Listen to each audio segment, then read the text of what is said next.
But they did More Perfect Union has done a really good job, sort of like as a propaganda strategy, pretending like those people don't exist and only talking about Trump voters that are not like that, because it is such good propaganda.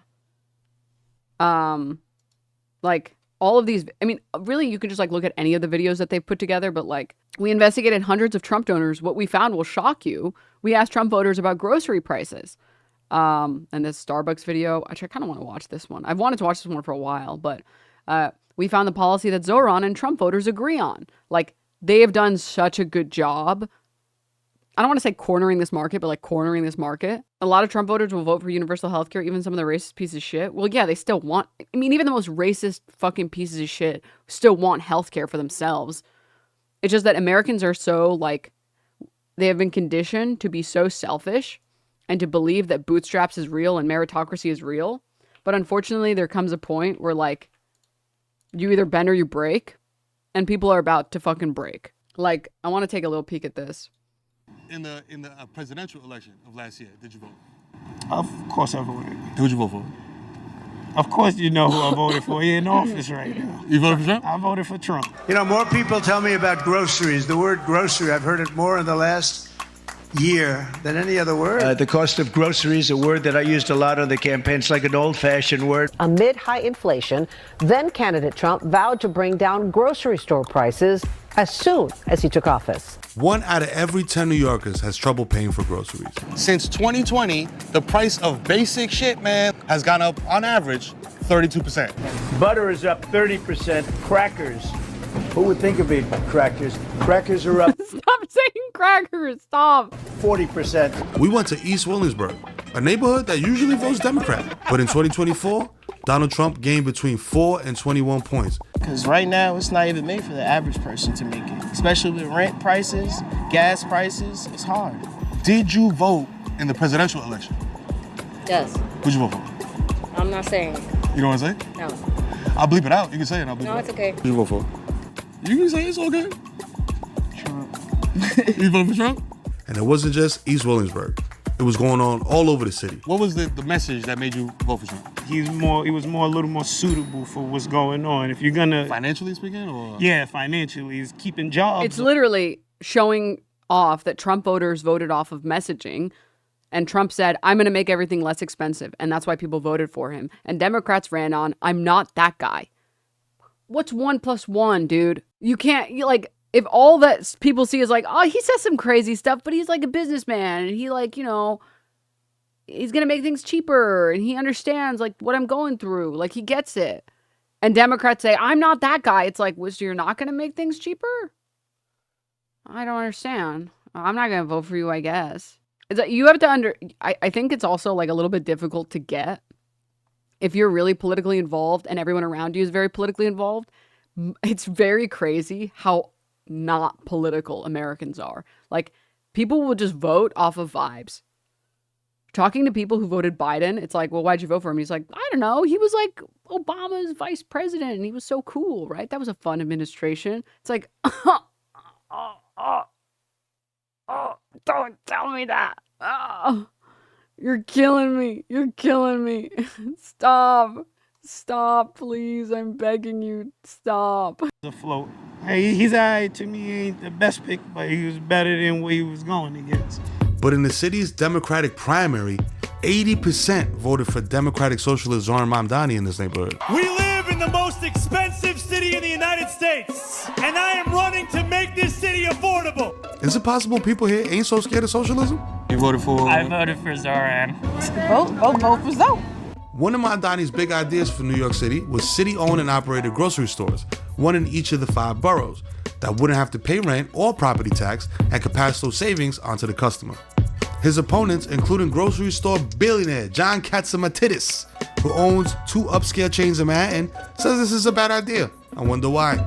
It doesn't make sense to open up stores, and what are you going to do? Just give it away? I mean, it's common sense. Socialism doesn't work. So, socialism doesn't work.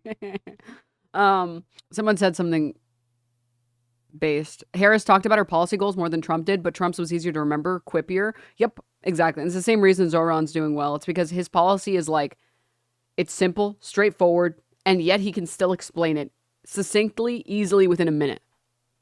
When Mamdani creates Soviet-style grocery stores where every product has his face on it. Instead of talking to a billionaire grocery store mogul, we talk to some regular shoppers out here. It just went up to the point where it's like, sometimes people question like, yo, should I buy this here? Should I go to a different supermarket? Should I do this? Should I do that? I spend like about maybe $50 a week. $50 a week. Was it lower than it used to be? A lot. Well, I used to get a lot more. This oatmeal was like almost $7. Bro, this is dorm food, bro. This ain't supposed to be $7. This is jail commissary, bro. You're not supposed to be paying $7 for instant oatmeal. Están al triple. Al triple. Al triple están ahora. Están de pinga, como decimos. We used to do grocery shopping and come out with like 2 car chests full of shit, and now you got this little thing. Now I'm about to get my own chicken. That's it. Buy a head, have legs. For real, I'm gonna have a head. In New York City, we have 1.4 million people who are food insecure, and that means that they don't know where money for. Like, I really cannot understate to you guys, overstate, how important it is for the left to engage in the levels of propaganda that the right engages in. It is so important to have channels like this that humanize Republicans and Trumpers, because what matters is getting them to vote for the fucking side that will actually goddamn fucking help them. Okay, I wanted to show all of you a couple other things. I have a couple other fun things. First of all, I'm sorry, why did the person who made me aware of this, why did you show me this? Why, dude? You know, it really like never ceases to amaze me how fucking stupid Tectone is. Dude, it takes 2 seconds to learn the right yours. You're like 30, dude, and you still don't know your yours from your yours. Oh my God.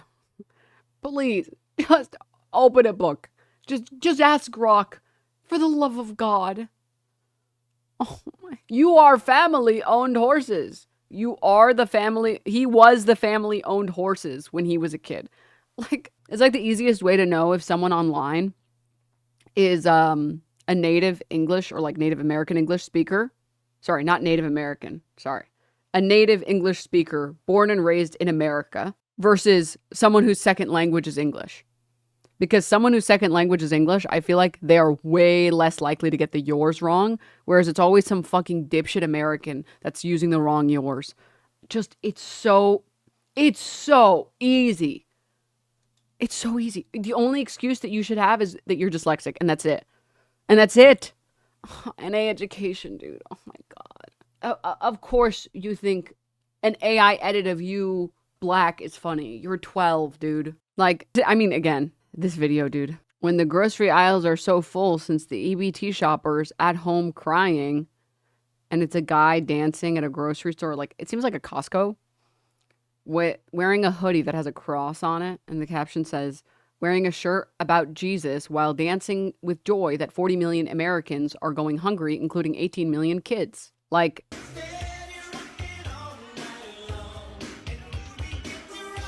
as someone who's been to Costco many, many times, the problem has never been that there isn't enough stuff in Costco. The problem has always been that fuckers keep their goddamn shopping cart in the middle of the goddamn cart. Hello? Have some fucking decency. Move your goddamn cart out of the middle of the fucking lane.